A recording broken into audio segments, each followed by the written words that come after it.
It's firing up right now.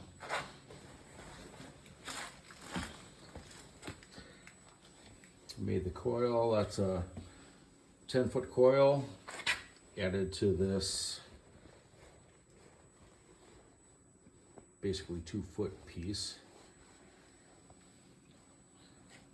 And I was getting almost 500 degrees coming out of the diesel heater before. And on the pipe here,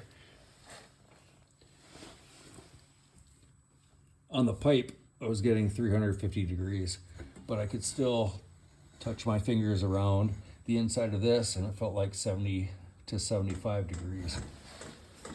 I'm gonna check it and see what I'm getting at the pipe here now that I added that 10-foot coil to it, because before I was running just 2 of the 2-foot pipes, so less than 5 feet. That's when it was 350 degrees on that pipe. And I'll definitely check the temperature on the coil too. We'll see how it goes.